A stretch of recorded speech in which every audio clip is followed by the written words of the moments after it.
Hi, everybody. Welcome. We are so glad that you're here. We have a really incredible story to share with you today. My fellow co-leading coach with Lynn, Tara. She is an incredibly inspiring person, and I met her last summer, and we went to dinner, and I got to sit and listen to all of her incredible story and what she's overcome and what she's shifted and changed in her own life, even with, as she calls, a scary diagnosis. It's really beautiful, and she's such a strong, powerful person, and I'm really excited for you guys to get to hear from her today. So welcome, Tara. Thanks, Shannon. I'm happy to be here with you today.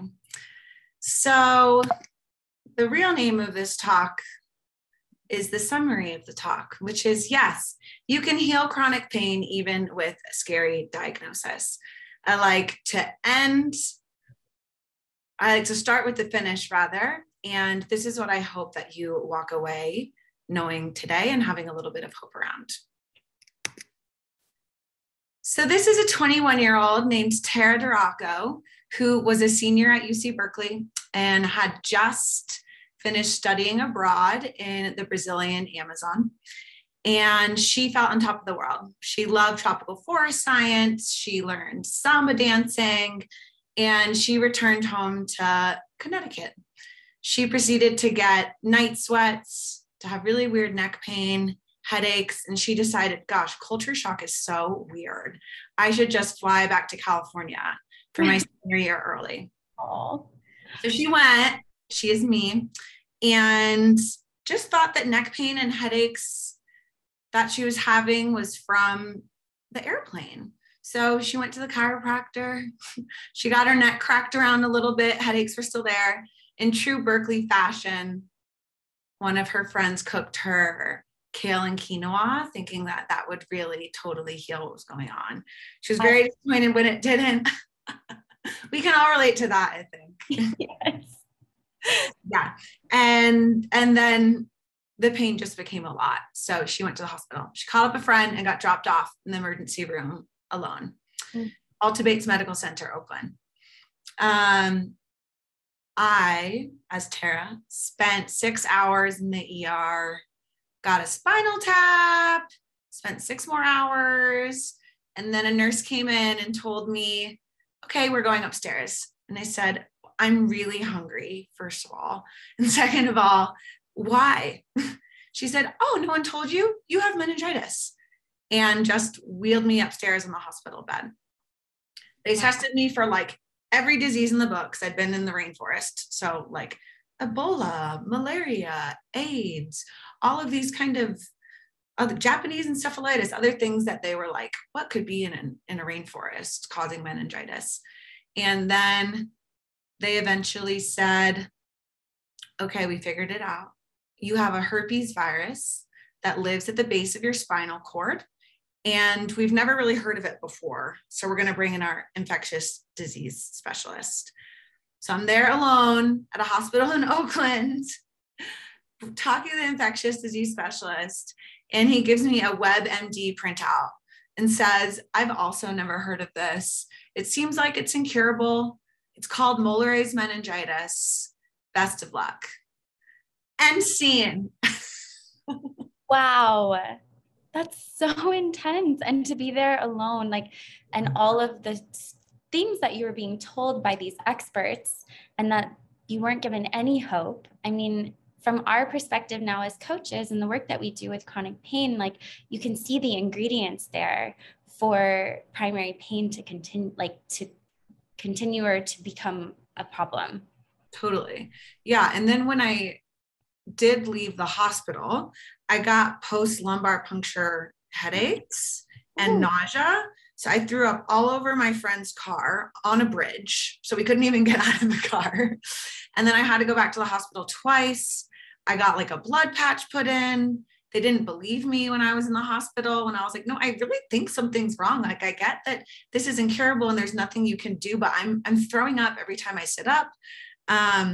So there was even more layers of like getting picked up by my friend and having to go back to the hospital 3 times and not really being believed by doctors, that now as a coach and working with primary pain, I see how all those layers were just kind of put on me from the start.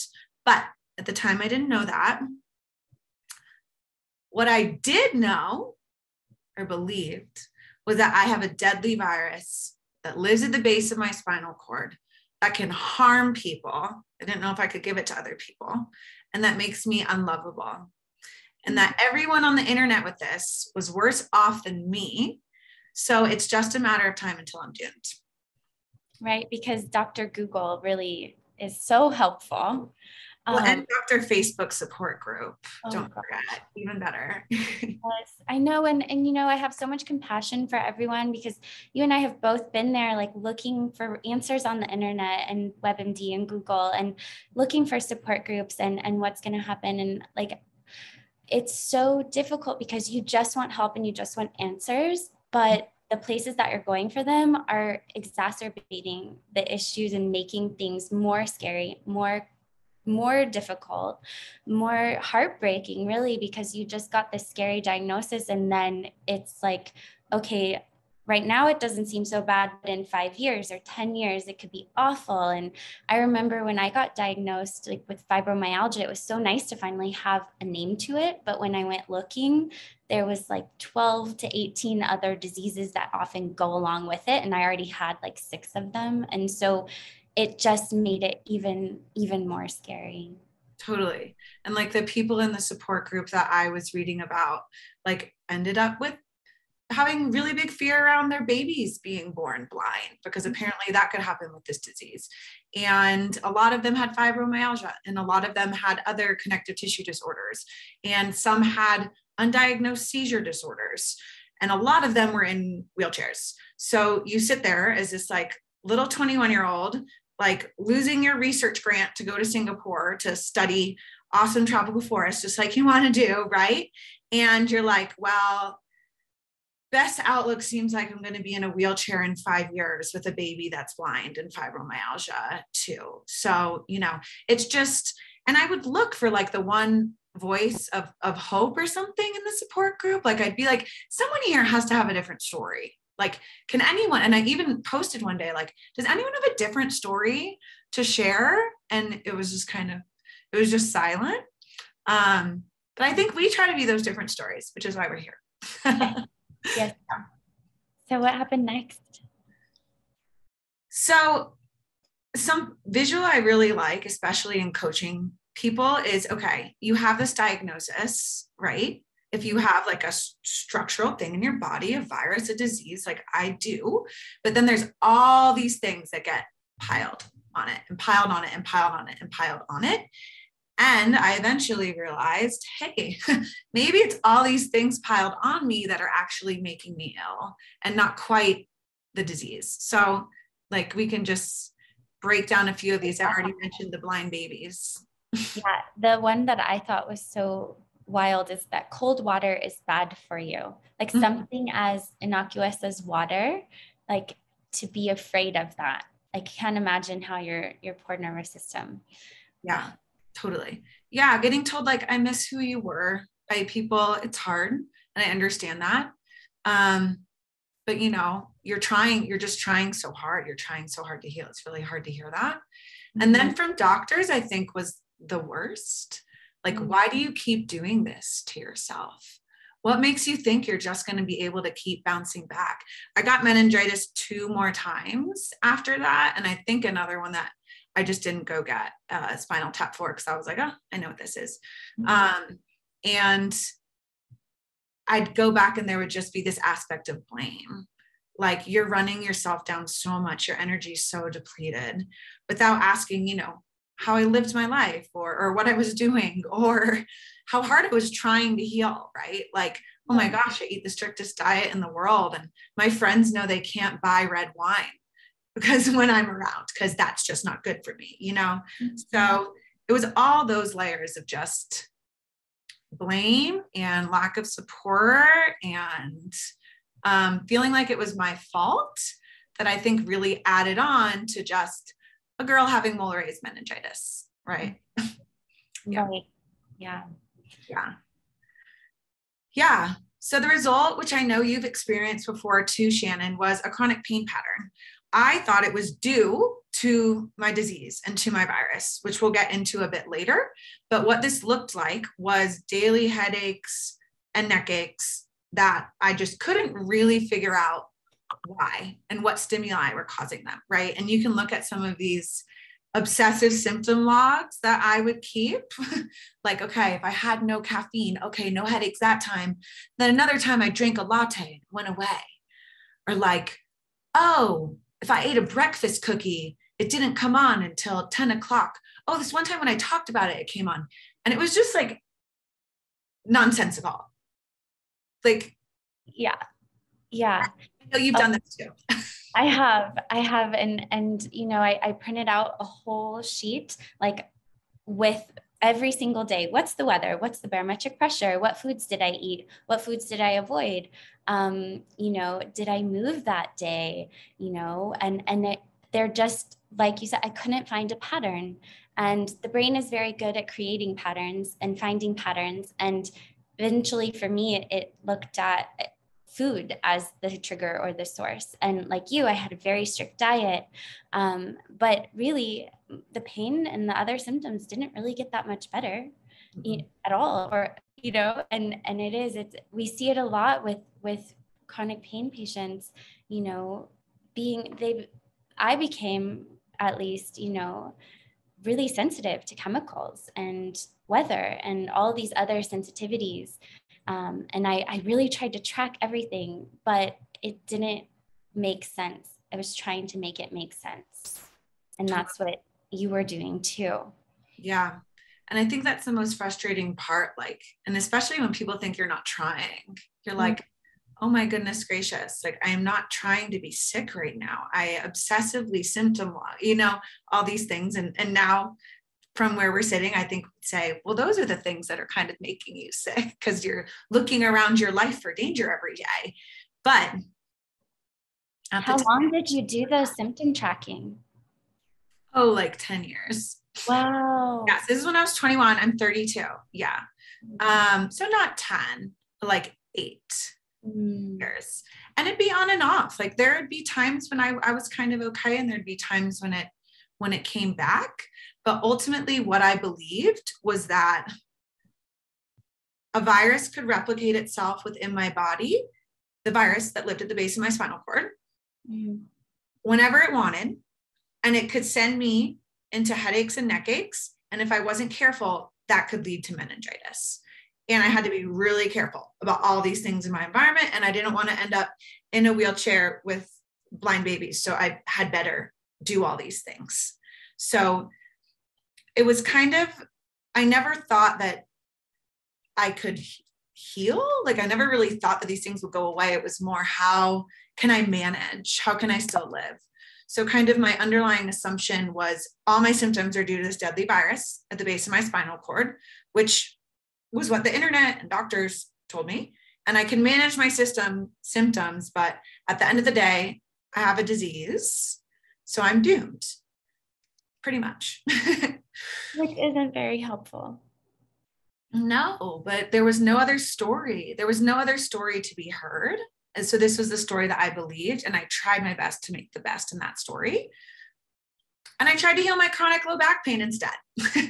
So this looks similar to a list that you showed in ways that you tried to heal all your symptoms in a former webinar. These are all the things I tried to do around my back pain. And my back pain journey was really important because I think it like laid the neuroplasticity tracks down for, oh my gosh, could this actually apply to all these other symptoms I have? But I really wasn't ready to hear that for like 10 years. So these are all the things I tried around back pain. I did eventually heal my back pain, but it totally looked like what I call breadcrumbs. There was no one big moment. There was no just, oh, my back pain, it's gone. It was starting to question things. So this please breathe sign on the left is from a yoga studio in Santa Barbara called Yoga Soup.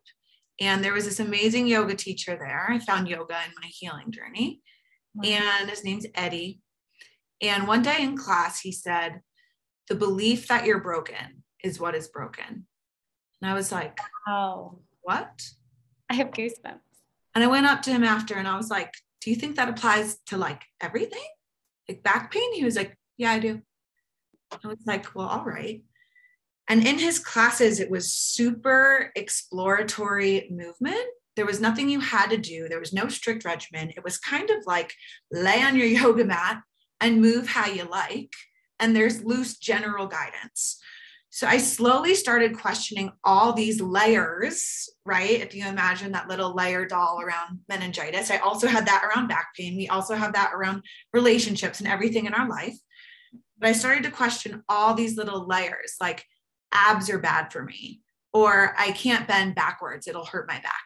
And all these assumptions that I built up around things that were dangerous and harmful for my back pain. And I just slowly started moving, wondering, if I have a different thought when I do this movement, like I don't expect a crunch to hurt my back, does it? Or if I press my hands into the ground while I do it, or if I laugh out loud while I do it, do I feel different experiences?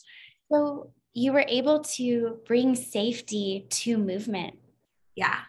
Wow. Which I like get goosebumps because it's so fun because movement is safe. Right? But it doesn't feel that way when you're in it at all. And it's these baby steps and these curious like moments that we can utilize to move us forward through movement. Yeah, totally. So movement was huge in that way. And then in bottom left, I actually went to PT school because I was like, I still want to heal my back pain. I'm starting to be able to move. I'm questioning it. I need the research. Like what is going on here? This is crazy. And in PT school, bless their hearts, Regis University, they shared that tissue damage and pain aren't directly correlated. And they shared new pain neuroscience. And they shared concepts such as central sensitization and allodynia and kind of all of these crazy, more chronic pain words that still just put you in a bucket, but that start to introduce that, okay, the nervous system's at play here. There's something else going on besides pain means you have tissue damage here. And I was like, this is awesome. There is so much research that's supporting what I already was started to figure out on this little yoga mat in Santa Barbara. Not broken. Huh? That you're not broken. I'm not broken. No. Yeah. My beliefs, totally. That and the layers that had built up were totally broken. And you don't just snap your fingers and get them to go away. Like we know, coaching people through this, it's layers and questioning and showing up each day to question different. I love this quote in the middle. I'm an artist at living. My work of art is my life. I started to see my healing journey for my back that way. Like, okay, this is an art project. This isn't something to fix. Like, there's no end to your art project. You kind of just like arbitrarily decide like, okay, that's good. I like that. Like those pastels work, or okay, I'm done for the day. And that kind of mind shift, I think was also really important. Do you feel like you had a kind of mental shift at all like that? Yeah. I really did. And I'm just realizing how similar they are because they're both related to art for whatever reason. But my email that I made before I found all of this work is a life well curated. So it's like I'm curating my life in order to have it be the most beautiful thing that it can be. And I remember being in pain and reading, and I think it's an Elsie or Elise DeWolf quote that is, I'll make everything around me beautiful. That will be my life. And like looking for the beauty, that's why I go on walks and take so many pictures and do things. It's like you are an artist at living, and how wonderful if you can curate and craft a life that feels like a work of art for you. And my work of art looks very different than someone else's, and so does yours. But it's something that can bring joy even in those darkest moments. Yeah, totally. I have goosebumps, Shannon. Oh my goodness. Curating my life. Another breadcrumb was my husband. He accepted my diagnosis, wasn't afraid of it, was very healing in ways that I couldn't be around my diagnosis. And on one fateful road trip, he took notes on me, and he took his own symptom log of me and was like, guess what? Your symptoms come about with stress. Wow. Done. He was like, it didn't matter if we ate. It did, like, he, after my like 8 years of taking crazy notes on myself, it was like, just like one little trip, and we're in the desert in Utah, and he's like, guess what I've observed?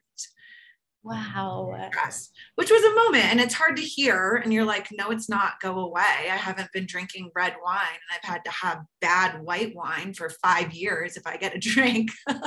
Don't tell me that, or I haven't had nuts or avocados because they're supposed to be bad for me for years. Like, it's hard to think that anything else could be causing your symptoms because of how much you sacrifice.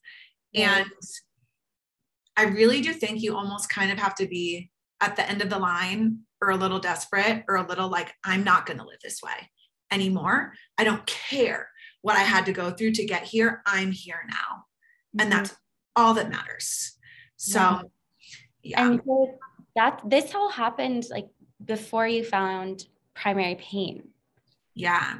And I mean, I think what's so important too is noting that, like, what's incredible about that realization you had around stress, even if it was hard, it's like you had a partner there to reflect that back to you and have a safe space and have somebody to talk to about it, which is what you do now in coaching. I know. Like, I wish I had a coach. That would have been great. I'm like, that's why I coach, because I wish I had a coach. But, there are little breadcrumbs still helping you along the way up to this point. But then I did find the TMS world and primary pain. And when I did, sometimes healing looks like tears and fireworks. So I'm in physical therapy school. Bless Charlie Merrill's heart. He also works here at Lynn, but he let me be his Zoom student liaison because I'd been on PT Zoom school. So I knew how to use chats, and now we're all on Zoom, but it used to be a talent back in the day.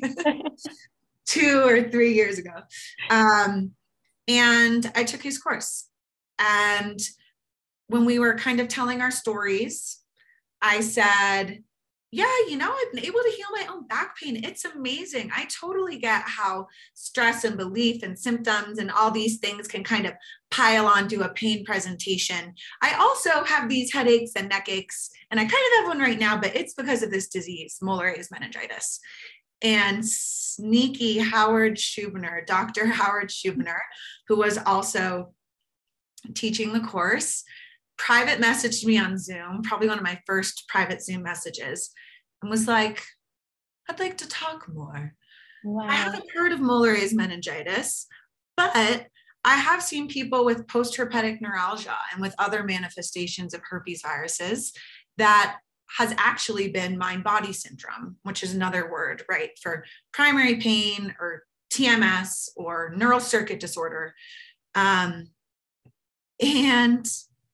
that was it. He just left it at that. And then didn't respond to my chat back. So then I obsessively emailed him for a month. I like email stalked him until I finally got him on the phone. When I was like, hey, you left me a breadcrumb. I'm not letting that go. What were you saying? And I talked to him for 30 minutes, literally. Wow. And it blew apart my entire perception of what I thought was going on in my body. And like I told him my whole kind of like, well, it's this virus. It lives at the base of my spinal cord. Caffeine's really bad for it. My neck aches and headaches come on at like 3 p.m. Menstruation seems to be bad. Just like listing every single symptom ever.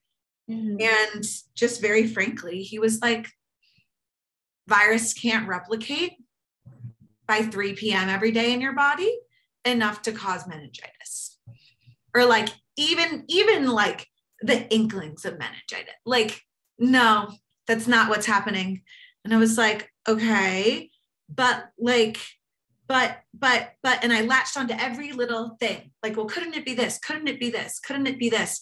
And he just gave really great clinical evidence for each of my arguments as to why my pain was actually from my brain and not from a virus. And I wrote it down here. Headache, neck ache symptoms are completely different from getting meningitis. They go away. there's time, right? That's something we look for as coaches. Like, do you ever not feel your symptoms? Are they ever different? Huh, that's interesting. They came on with learned environmental triggers like time, like 3 p.m. Why? I don't know. Fatigue, caffeine, stress, non-movement, sometimes movement though, right? Like just craziness. And I could think about pain and it comes. I can imagine touching my neck and my pain comes. Yet I can also lessen pain through my thoughts. And it was like, we finished the call and he was like, all right, bye. And I was like, wait, what do I do now? You know, my worldview has just been shattered. And like, you just told me that all of these ways that I've built up to protect myself from these symptoms and the symptom tracking, everything I've done is actually from my brain, not a virus. Like what? And I got the worst headache ever, obviously, because I just told my story and bared my soul. And I like just found a symptom log about it the other day, which is so funny. But then the next day, it was overwhelming, even though there was also hope offered. Oh yeah. That's why it's tears and fireworks, right? Like I bawled with this headache for hours. But then kind of once I like bawled it out, it was like, wow, oh my gosh, things are different than I thought and so much better. Like this virus is something that's incurable in my body. And like, okay, we can live with viruses in our body like we all do. But I didn't need this like daily beating that I was getting. So one thing he did tell me to do was to write a safety mantra. This is something we do with people. And I have said these words to myself so many times. I'm going to get them tattooed on my body once I'm not pregnant, so my skin stops stretching so much. I'm safe. I'm strong. I'm healthy. I'm made of rainbow light. I don't know why. I just love envisioning that I am made of light, right? The dualistic function of an electron being like both light and wave. And it's like, oh my gosh, I'm made of the same thing as rainbows are. That's so cool. I'm healed. I'm not afraid, and I'm brave. I love this. I also love how like groovy scientist you are about how I am made of rainbow light. And, you know, like we can smile and laugh about this now, but this was like the foundation of like retraining your brain to have and believe new thoughts and like get you to where you need to be today. Yeah. And like I've said these words with my husband, like crying, and like he's cried with me as we've said them because I am having such a hard time believing them, or I'm in a huge pain flare or something. And it's like we say them until we become them, or he joins me in that. I do think like community and partnership around this stuff is really important, that someone can reflect the belief back at you, right? And I don't believe these words every day, right? But that's why they're a mantra. You come back to them and they still do something for me, even the days when I don't believe it. Like, well, what's hard about believing this right now? Mm-hmm. You know? Totally. I always believe I'm made of rainbow light though.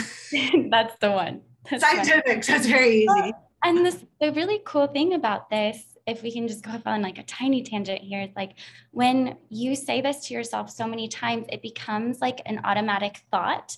Whereas like your old automatic thoughts were like you were unlovable, or like for me, it was like I'm a burden. And so by having a new safety mantra, like over time, even if it's really hard some days, like having that, it can be a new automatic thought. I was scuba diving a couple weeks ago, terrified, like super terrified. And all of a sudden I was scuba diving and trying to remember to breathe in and out and not swallow the air, and that it's okay to breathe underwater.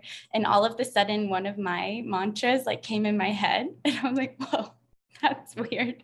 Where did that come from? And it was like one I use for when I'm driving, because it used to give me anxiety. And so it's like, I am safe, I am seen, I am felt. And so I'm like paddling along under the water, like telling myself that. It was so silly, but it's powerful to change your brain and to have those be the new path for when you're scared. Totally. And like, I think some people, when they get out of pain, they're surprised when it like comes back later, right? Like you're in a scuba diving moment and there's fear and maybe symptoms in your body. Like I'm pregnant now and there's fear and there's more headaches than when I wasn't pregnant. And I just come right back to this. Like I'm strong, I am healthy. My body's incredible. And it's like just knowing that those thoughts literally helped rewire my entire body. And I credit the neuroplasticity from low back pain and already kind of exploratory movement around everything that I thought I believed about something else in my body. Like I credit that kind of paving pathways a bit, but now it makes it so that like, okay, here's my next challenge, pregnancy. Can I do this too? Like, can I be in a crazy, changing, uncertain body with a like hopeful but uncertain outcome, you know, where people have still told me like your babies will be blind on the internet, right? And can I believe and become strong, healthy, safe, not afraid, brave, healed, you know? So becomes like your life's, I don't know, guide. Yes. And going from like how broken you felt to now, like, and meeting those symptoms in a different way. It's just incredible. Yeah. I guess we should go to now a little bit. So today, because members always ask me like, okay, but are you pain-free? I'll still get headaches and neck aches. I think around my physical therapy boards, I probably had a bout of meningitis, but rather than rush to hospital, get spinal tap, 14 days, excruciating pain, sit in dark room, my life's over, crying more tears than I knew were possible, I sat in a sauna, ate chocolate chip cookies, watched Netflix Christmas movies, said my safety mantra, and told myself I loved myself.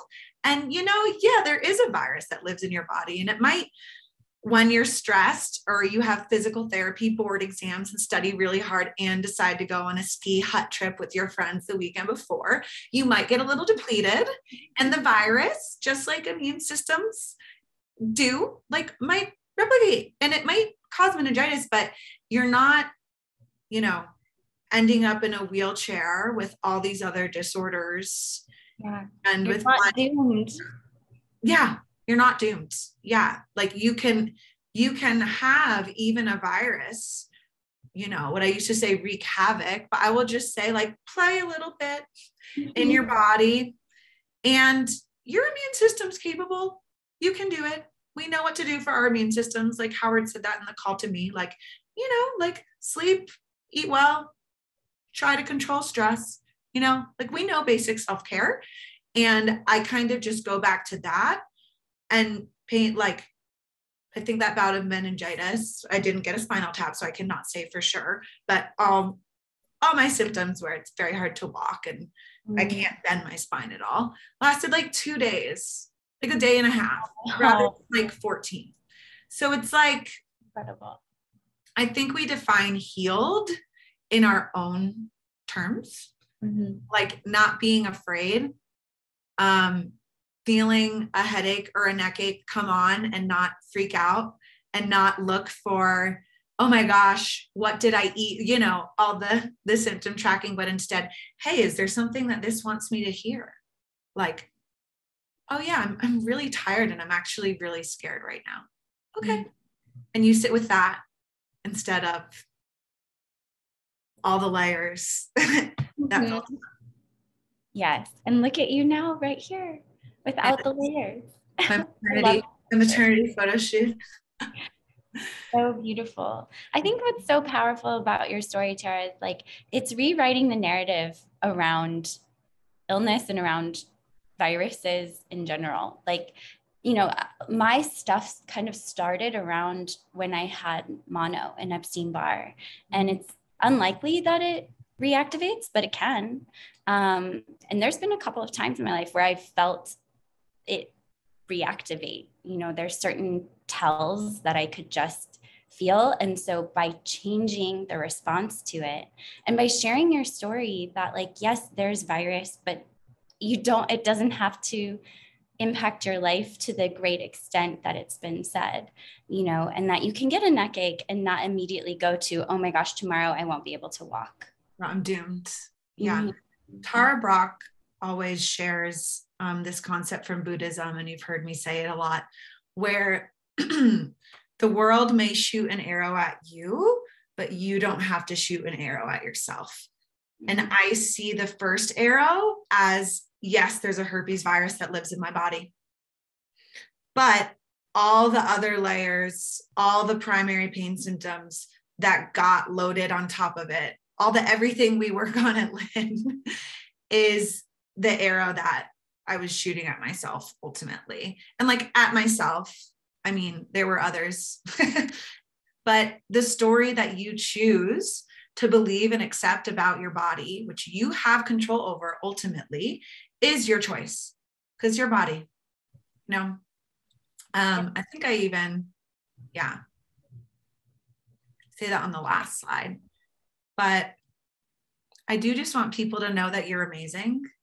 If you're on a journey with chronic illness and chronic pain, I know that it's really, really, really hard.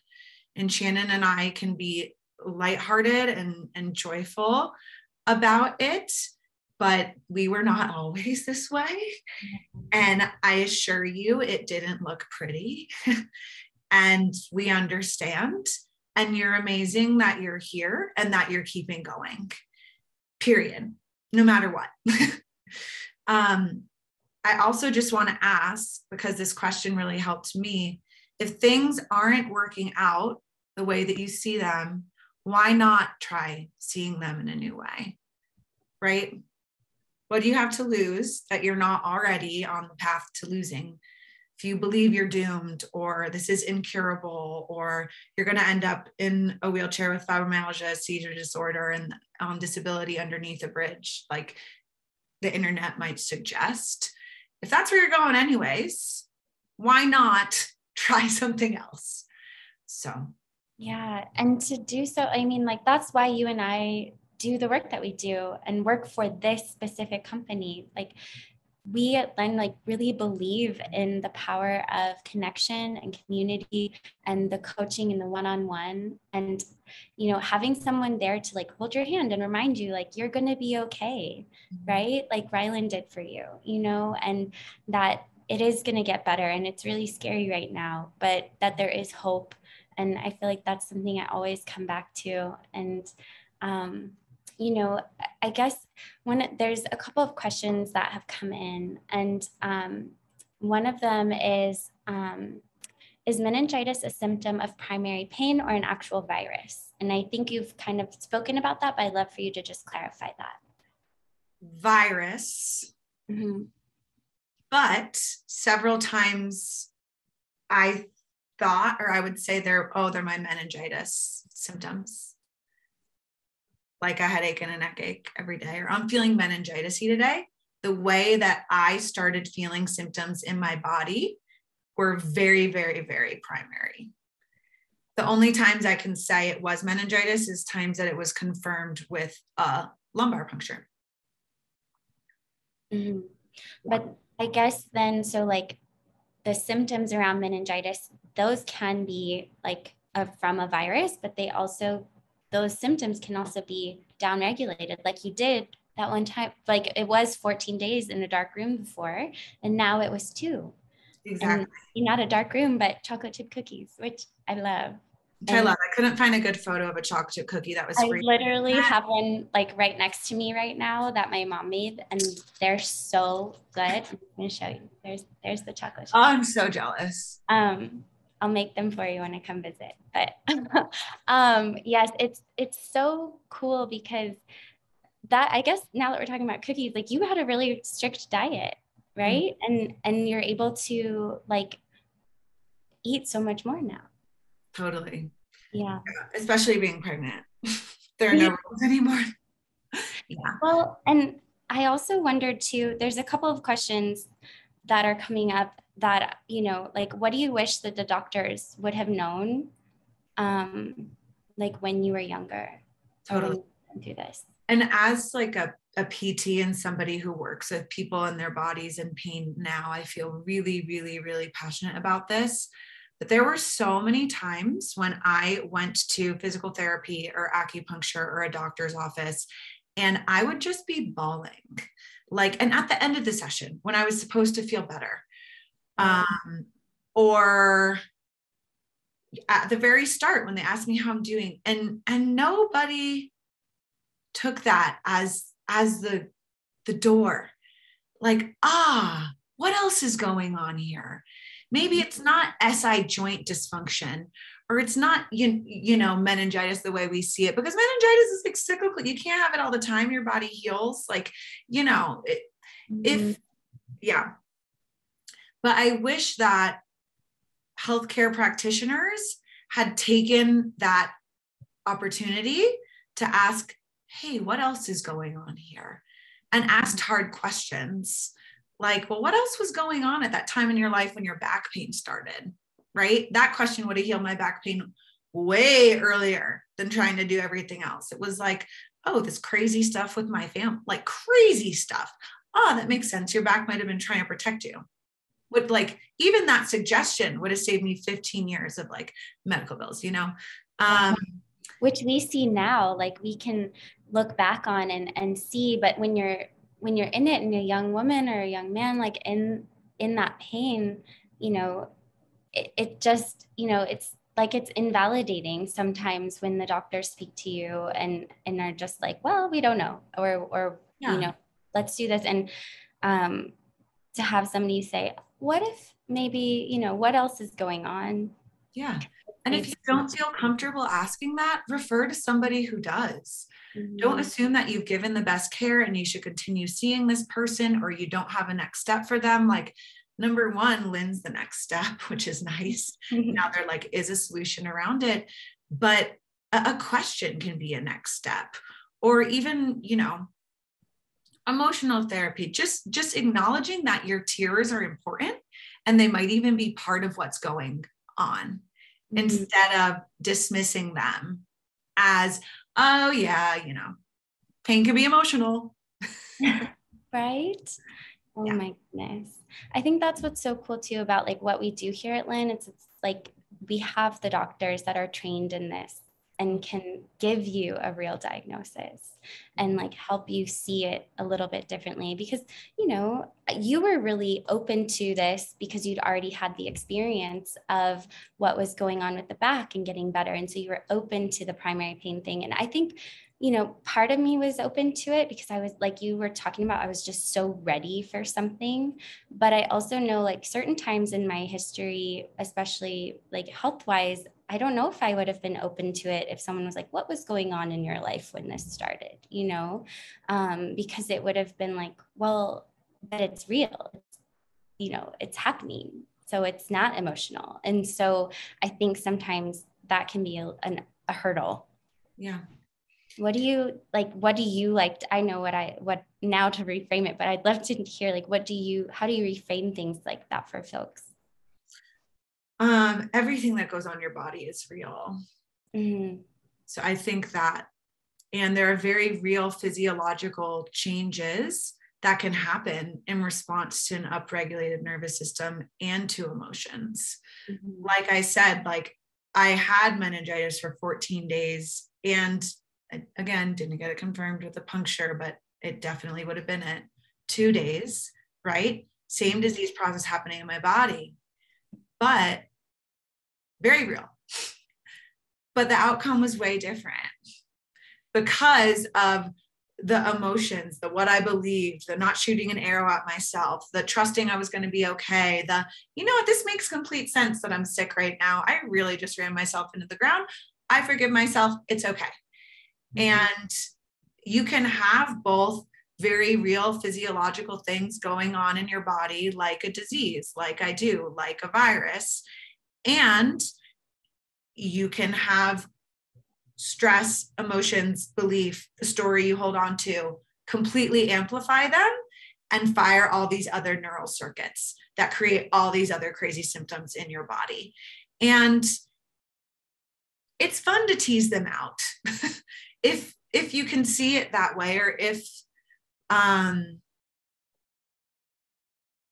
if you're ready to see it that way, I don't know the right word there. Yeah, for me, what I'm hearing is like approaching it almost in like a less heavy way, in more of a lighthearted way. Like it's like, oh, this is what's happening. Like you said, let's tease it out and approach it with love instead of fear. Mm-hmm. And it can make such a big difference. Yeah. So cool. I think if there are any questions, go ahead and pop them into the chat and we'll get to them. I know we've had a couple already, but feel free to ask more. You know, the sky's the limit. So one of the questions that I have, and I think would be really helpful for members and other folks as well, is like, you talked briefly about pregnancy and the new symptoms coming up, but we see people when they do start to see recovery and get better from chronic pain using the Lynn approach and working with us, but then sometimes another thing will happen and it will re-trigger something or, send the nervous system into high alert. And I'd love for you to talk a little bit about that experience. Yeah. I go back to my evidence. Mm-hmm. Like I whip out that sheet I wrote in my Notability app. That's why I have a screenshot of it that I was able to put in a slideshow. I go back to why I know that I'm not broken. Mm-hmm. And I have to go back to why I know that I'm not broken because I feel so broken. And that's okay. It's okay to feel that way. And the nervous system has very deep pathways that it learns around pain and fear and pain and fear. And sometimes you're going to have to remind yourself. We'll see, it's been a few years for both of us. We'll see if I have to remind myself the rest of my life. I imagine so. But I see symptoms that come up more as an alarm signal towards something that my nervous system wants to alert me to that it thinks is important. And like, pregnancy is pretty important. Like, even if it's just, hey, like, I didn't get enough water today, or like, I'm really scared that I'm going to have meningitis when I give birth. Like, like all these fears and everything, they're just crying to be listened to. So I listen in a different way now. So I go back to knowing I'm not broken, but then I say, hey, nervous system, is there something that you need me to hear here? Because you're talking to me and we have a new relationship now and I'm going to listen to you rather than try to fix you or figure you out. Like, what do you have to say here? And I could cry and have goosebumps at the same time, but I wouldn't prefer any other way of living. Like, I truly see everything that I've been through as a gift, and I wouldn't want to interact any other way with the world and with experiences that I have. So I would say it's annoying when people say that a flare is an opportunity, but if you can just sit with it and be patient enough and really show up with love and an openness to understanding for yourself, you get to love yourself in a whole nother layer, right? We build up new layers, but ones that I choose instead of ones that other people choose and put on me. And that's that curated life that you talk about. And that peace too, it sounds like there's so much peace in it and openness rather than shoving away the symptoms or blaming or shaming and feeling doomed like you used to. It's you've created a whole new story around it. You're in a new book. You're not just in a new chapter. You've created you're in a series, right? And so you've moved on and have completely shifted how you relate to your symptoms, but still have so much compassion for them.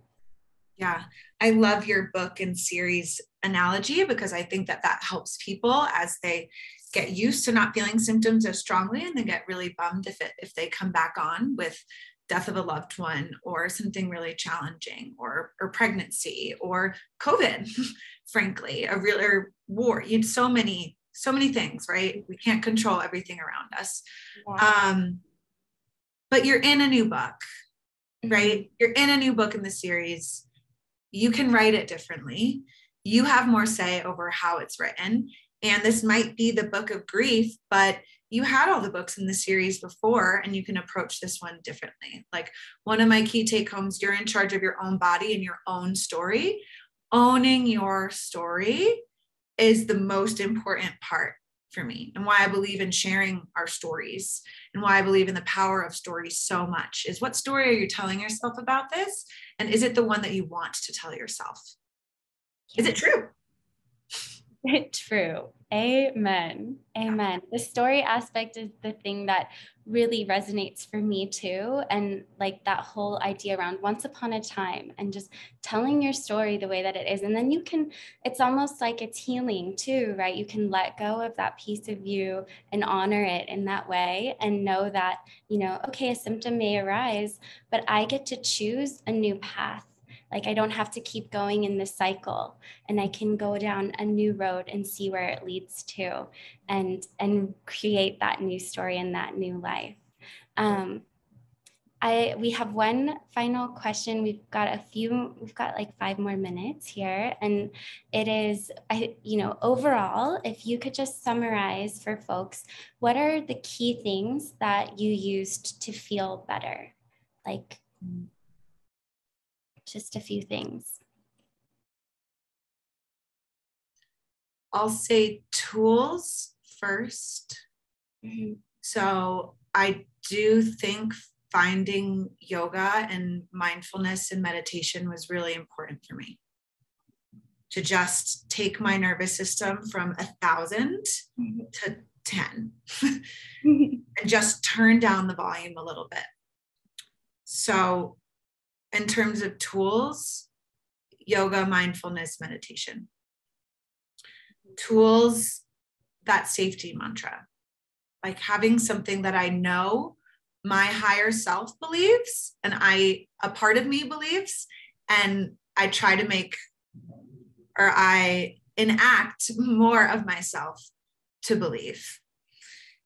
And friends. I don't know if I could have friends be a tool, but like you, Shannon, I've called during my pregnancy, like, I know what this is, but I feel headaches, Shannon, please help. Community of people who understand. And if you think you don't have one, like, we're your community. Like, that's the cool thing about the internet is there aren't just non-supportive support groups that have really good intentions in mind, but amplify danger.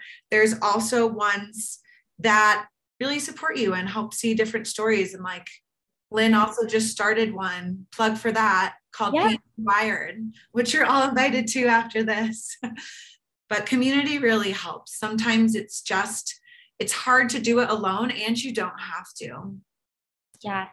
I think that gives me such goosebumps. Just think, like, you don't have to do it alone. Like we've both been quote unquote failed by like all the other approaches or doctors or well-meaning acupuncturists or whoever you've seen. Well-meaning. Everyone's well-meaning. Yeah. So well-meaning and brilliant, but it doesn't work for this type of pain, right? And it's management. It's not recovery or, and so like having a community and that you don't have to do it alone and that there are people who are there and can support you in this way, like a coach or a friend or someone else, it's just beautiful.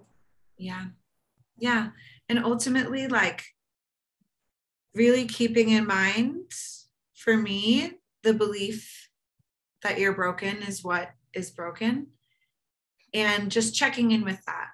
Where do I sit around that? How am I believing I'm broken right now? Is this true? Yes, there's a virus that lives at the base of my spinal cord. Like, that's not different. But my life is completely different. And, that's what I invite people to question when they do have a scary diagnosis is, okay, maybe you do have this disease process in your body, but is what you're feeling from that, or is it from something else? Could there be another way of looking at it? Could there be what we call primary symptoms on top of it? So it's what I invite you to explore. And you're just, I mean, by sharing your story, you're making it possible for others. Like you, this beautiful take home is like, you don't need to see someone who is healed from the symptoms you have in order to heal yourself. And it's almost like seeing other people heal can be so helpful, but you just don't know what's possible unless you keep trying and have that faith. And I feel like for me, it was, I believed that I could get better and I didn't want to live that way. And for you, like you believed that maybe something could be different and you got to explore. And I just think that the hope that you're offering people and the story that you've shared today is so moving and powerful. Just feel like, why not? Why not? Exactly. Where to lose?